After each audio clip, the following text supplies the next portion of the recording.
The kettle whistled softly as morning light filtered through the lace curtains. I had always loved mornings, the quiet hum of the world waking up, the slow rhythm of a day just beginning. Even at 74, I woke before sunrise, just as I had when my husband, Richard, was alive. Old habits have a way of staying, even when the people who made them meaningful are long gone. I still lived in the same small house Richard and I had built when our daughter, Clara, was born. It wasn't much, just 2 bedrooms, creaky floors, and an apple tree that refused to die in the backyard. But it was home. Every corner of that house held a memory. The doorway where Clara took her first steps, the kitchen where Richard would hum old songs while burning toast, the porch where we'd sit watching fireflies. Clara had grown into a woman so quickly. She was bright, ambitious, and so much like her father, stubborn but full of dreams. I used to tell her, "You'll do great things one day, my love." She'd smile, that confident spark in her eyes, and say, "You'll see, Mama, I'll make you proud." And she did, for a while. She moved to the city, found a good job, and married a man named Peter. I wasn't sure about him. Something in his eyes always looked impatient, but Clara said he was a good man and that he loved her. A mother wants to believe her daughter is happy, even when something deep inside whispers otherwise. After Richard passed away, I tried to be strong, but grief is a heavy visitor. It sits with you, eats with you, and follows you to bed. Clara called every week in those early months, sometimes even visited. She'd hold my hands and say, "Mama, don't worry, I'll take care of you." I believed her, because she was my daughter, my only child. Over the years, my health began to slow me down. My back hurt, my hands trembled a bit, and I needed to use a cane. I didn't complain. I had my little garden, my neighbors, and my memories. And I had savings. A modest amount Richard and I had put away over the years, enough to keep me comfortable and cover medical bills if I ever needed them. Clara knew about it. In fact, she was the one who helped me open the account after Richard died. I remember her saying, "Mama, this money is your safety net. Don't let anyone touch it, not even me." But time changes people. Or maybe time simply reveals who they really are. One summer afternoon, Clara came to visit, her first visit in months. She looked tired, distracted. Her eyes darted around the living room like she was searching for something. When I hugged her, she hugged back, but it felt distant. We sat at the table. I made tea, her favorite, chamomile with honey. She didn't drink it. "Mama," she said quietly, "Peter and I are going through some hard times. His business is struggling and we're behind on bills. We just need a little help, maybe just for a few months." I reached across the table and held her hand. "How much do you need, sweetheart?" She hesitated. "A lot, but it's just a loan, I promise. Once we get back on our feet, I'll return it all." I didn't even ask how much. She was my daughter, my flesh and blood. I had lost my husband. I couldn't bear the thought of losing her trust, too. So the next morning, we went to the bank together. I withdrew nearly all my savings. She smiled, tears in her eyes, and said, "You won't regret this, Mama." For the next few weeks, she called often, told me things were getting better, that Peter's business was picking up. I believed her every word. Then, one day, the calls stopped. I called her. No answer. I sent letters, no reply. Months passed. Seasons changed. My little house grew quieter than ever. Then, one morning, I received a letter. It wasn't from Clara. It was from her bank. My name was still attached to a loan she had taken using my identity. The letter said the payments were overdue. My hands shook as I read it. My heart pounded. I didn't understand. Not at first. Then, slowly, painfully, I did.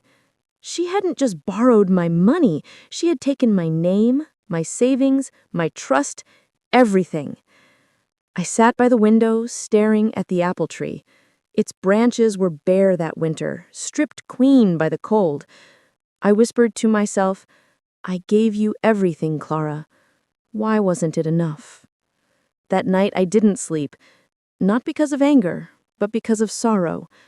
The kind of sorrow that digs deep, the kind that makes you question what you did wrong as a mother, as a person. I told myself she'd come back, that she'd knock on my door one day, crying, asking for forgiveness. I even kept the porch light on for her every night. But she never came. And so began the longest silence of my life. The days after Clara's disappearance were heavy with quiet. Not the peaceful kind of quiet I used to love, not the one that came with birds outside my window or the kettle's gentle whistle, but the hollow silence that fills a house when love has walked out and taken its laughter with it. I stopped answering the phone, stopped going to church, stopped sitting on the porch because every creak of the gate made me think she was finally home. Weeks turned into months. I learned to live on very little, a small pension, some vegetables from my garden, and the kindness of my neighbor, Mrs. Owens, who brought me soup once a week. She'd knock gently on the door and say, "You need to eat, Lamina. Grief doesn't keep you warm." I'd smile, thank her, and close the door before she could see the tears. The letters from the bank kept coming. Each one was sharper than the last. Words like overdue, debt, and legal action. I tried to explain, but the clerk at the branch just looked at me with pity and confusion. My name was on the papers. My signature was there too. Except it wasn't my handwriting. Clara had forged it. The betrayal cut deeper than any knife could, not because of the money, but because I raised her to be honest, to be kind. I remembered her as a little girl, her small fingers gripping mine as we crossed the road, her laughter echoing through the orchard. How did that child become the woman who could steal from her own mother? One afternoon, I sat by the fireplace and took out an old photo album. There she was, Clara with her 2 missing front teeth, holding a puppy she had begged to keep. "I'll take care of him forever, Mama," she had said. But just like that puppy, she left when it became inconvenient to stay. I cried until the fire burned out. A week later, Mrs. Owens came again. This time, she didn't bring soup. She brought news. "I saw Clara in town," she said gently. I froze. "What?" "She was at the cafe near the post office. She looked, well, she wasn't alone." My heart tightened. "Peter?" Mrs. Owens nodded. "Yes, and another man I didn't recognize. She looked like she didn't have a care in the world." I thanked her, but my hands wouldn't stop trembling. That night, I sat awake until dawn.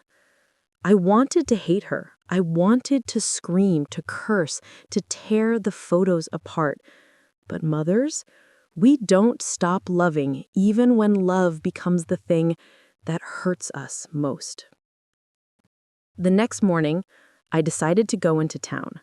Not to confront her, I didn't even know what I'd say if I saw her, but to face the world again. I couldn't hide in the shadows of my sorrow any longer. I put on my best coat, the one Richard had bought me for our 25th anniversary, and walked slowly to the bus stop with my cane. The ride was long, but the air outside felt like something I hadn't tasted in years: freedom. At the cafe, I sat quietly in the corner. My heart thudded with every door that opened. But she never came that day. Only strangers passed by, smiling at their phones or hurrying somewhere important. That's when I realized something. The world doesn't stop for your pain. It spins, it breathes, it keeps going, with or without you. I walked to the park nearby and sat on a bench. The air was crisp. A young mother played with her little boy under the oak trees. Their laughter drifted through the air, bittersweet and pure. The child tripped, fell, and began to cry. The mother rushed to him, lifted him, kissed his forehead, and said softly, "It's okay, love. Mama's here." Those words pierced me, because once I had said them too. When I came home that evening, the house didn't feel like a grave anymore. It felt like something waiting to be reborn. I brewed tea and sat by the window. I spoke out loud for the first time in months. "Clara, wherever you are, I hope you're happy. I hope life teaches you what I couldn't." It wasn't forgiveness yet, but it was the beginning of it. Days later, something unexpected happened. A letter arrived, not from the bank this time, but from the local community center. It said, "Dear Mrs. Lamina, we are looking for volunteers to help teach basic reading and writing to senior women. We heard from Mrs. Owens that you might be interested." I held the letter for a long time. Me? Teach? I hadn't thought of myself as useful in years. But maybe, just maybe, life was giving me a reason to stand up again. The next morning, I put on my coat once more and went. The center was small but filled with laughter. Women my age, some older, some younger, all eager to learn, to talk, to live. For the first time in years, I felt needed, seen. And as I sat there, helping an old woman spell her name, I felt something I thought I'd lost forever: hope. That night, when I returned home, I lit a candle by the window. Not for Clara to find her way back, but for myself to keep walking towards the light, even if she never did. It had been nearly a year since Clara left. The seasons had rolled over my house like waves. Spring blossoms, summer storms, autumn leaves, and finally winter frost. Yet the emptiness in my chest hadn't thawed. Still, something inside me had changed. I had started teaching at the community center twice a week, helping elderly women write their names for the first time in their lives. I didn't have much, but every thank you from them felt like a coin in my soul's pocket. The loneliness didn't vanish, but it softened. One Thursday morning, I was sorting through old bills when I heard the postman's whistle outside. I opened the door, expecting another charity pamphlet. But instead, there was a plain brown envelope addressed in handwriting I hadn't seen in a long time. Mrs. Lamina Greenfield. The letters curved delicately, like a memory written in ink. It was Clara's handwriting. For a moment, the world blurred. I tore the envelope open, my hands trembling. "Dear Mama, if you're reading this, it means I finally found the courage to write. I know I don't deserve forgiveness. I know what I did destroyed your peace, and I can never take it back. But Mama, I was desperate. Peter left me after I gave him the money, all of it. He said he loved me, but he just wanted the house. I've been living in shelters, working odd jobs, trying to survive. I don't expect you to forgive me. I just miss you. Love, Clara." I read it 3 times before I could breathe again. My heart didn't know what to feel: sorrow, relief, or rage. Maybe all of them at once. That night, I sat by the fireplace, holding the letter close. I thought of my daughter, cold, hungry, alone. For all her betrayal, she was still my child, and no mother can turn off love like a light switch. The next morning, I took the bus into town. I went straight to the cafe where she once worked years ago. The owner, a plump woman with kind eyes, remembered her. "She came by a few months ago," she said softly. "She looked thin. I offered her food, but she left before I could give it to her." My heart sank. "Do you know where she went?" "She mentioned something about a small village near the coast, looking for work in a diner." That night, I couldn't sleep. The old ache returned. Not the pain of betrayal this time, but the ache of a mother who still believed her child could be saved. Days turned into weeks. I kept teaching, kept smiling, but inside I was waiting. Then one morning, Mrs. Owens came running down my path, waving a newspaper. "Lamina, you need to see this." It was a small article near the bottom of the local page. "Young woman hospitalized after fainting at work, identified as Clara Greenfield." My knees nearly gave out. The hospital was 2 towns away, but I went the same day. The journey was long, cold, and silent, except for the whisper in my chest, saying, "She's still alive. Go to her." When I arrived, a nurse led me down a quiet corridor. "She's malnourished and dehydrated, but she'll recover." She kept asking for her mother. I stepped into the room. There she was, my Clara, pale, thinner than I could have imagined, her once shiny hair dull and tangled. She looked like a ghost of herself. But when her eyes opened and found mine, time stopped. "Mama?" she whispered, voice cracking. I nodded, tears falling before I could stop them. "Oh, my baby, what have you done to yourself?" She began to cry, trembling. "I'm sorry. I thought I was smarter than you. I thought money could make me happy. I lost everything, Mama.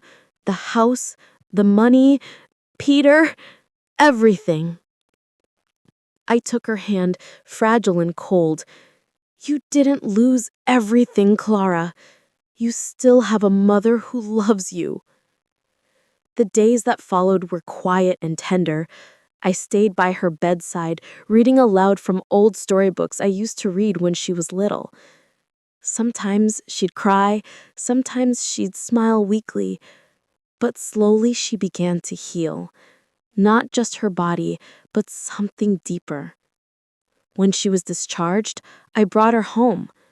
The first night back, she stood at the doorway staring at the old family photos still hanging on the wall. "You kept them all," she whispered. "I never threw away what I loved," I replied. We sat together in silence that evening. The house, once a prison of grief, now felt like a fragile sanctuary, one that might someday hold laughter again. But deep down, I knew forgiveness wouldn't be easy. Love might bring her home, but trust would take longer to rebuild. That night, as she slept in her old room, I sat by the window and whispered into the darkness, "Thank you, God, for bringing my child back to me, even if she had to be broken first." And somewhere in the distance, a nightingale sang. The morning sun poured softly through the curtains, brushing the room with golden light. Clara was in the kitchen, humming faintly as she stirred porridge. It was the same tune I used to sing when she was little, back when life was simple and we thought love was unbreakable. Watching her move, pale but steadier, filled me with something I hadn't felt in years, not just hope, but peace. The months after she returned weren't easy. There were moments when silence stretched between us like a river, full of things unsaid, full of memories that hurt to touch. Sometimes I caught her standing by the window, her face clouded with guilt. Sometimes I'd find her quietly crying when she thought I wasn't looking. She wanted to make it right. She got a job at the local bakery, walking to town every morning with her hair tied back and her heart set on change. She would bring home bread and cakes, refusing to let me pay for anything. "Let me do something good for once, Mama," she'd say with a shy smile. Every Sunday, she'd help me teach the older women at the community center. The first time she came, everyone stared. The lost daughter had returned. But when they saw her gently guiding the trembling hands of a woman learning to write her name, they smiled. They saw what I saw, a broken soul trying to be whole again. One afternoon, as we walked home through the meadow, Clara suddenly stopped. "Mama," she said softly, "why didn't you hate me?" I looked at her, feeling my throat tighten. Because hating you would have killed the last part of me that was still alive. Her eyes filled with tears. She hugged me tightly, for the first time in years, not out of fear or guilt, but love. "I don't deserve you," she whispered. "No one earns love, my child. We give it because it's all we have." Life didn't turn perfect after that. It never does. Some nights the memories still haunted us. I'd wake up from dreams of empty rooms and unanswered calls. She'd have moments where shame crept back like a shadow. But each time, we faced it together. As months turned into years, our bond grew stronger. People in the town began to see us as symbols of forgiveness, of how even the deepest wounds could heal with patience. One day, Clara came home with a letter, a scholarship form. "She's offering me training to become a caregiver," she said, smiling nervously. "I want to help old women who have no one, like I left you once." Tears welled up in my eyes, but I smiled. "That's the best thing you could ever do." Before she left for her first training day, she kissed my forehead. "I'll come back every weekend, Mama. You've done enough for me. Now let me do something for others." And she did. Years passed. I grew older, slower, but calmer. My house, once a place of pain, turned into a home again. The garden bloomed brighter, the walls felt warmer, and laughter, gentle and real, returned. On my 78th birthday, Clara came home with a little girl, not hers, but one she cared for at the center. "She calls me Auntie Clara," she said proudly. The child ran up to me, holding a handmade card that said, "Happy birthday, Grandma Lamina." That night, as candles flickered on the table, I looked around, at my daughter smiling, at the child giggling, at the soft hum of peace that filled the room, and I realized something. Life doesn't always give us what we want, but it gives us chances to forgive, to heal, to start again. When I went to bed that night, I opened my old journal, the one I had stopped writing in after Clara's betrayal. On the last page, I wrote, "She took my savings once, but she gave me back something greater. The faith that love, even when shattered, can still find its way home." I closed the book, smiled, and whispered into the quiet, "I forgive you, my daughter, and I thank you for coming back." Outside, the wind rustled through the trees like a gentle lullaby, and the moon watched over our small, healed world.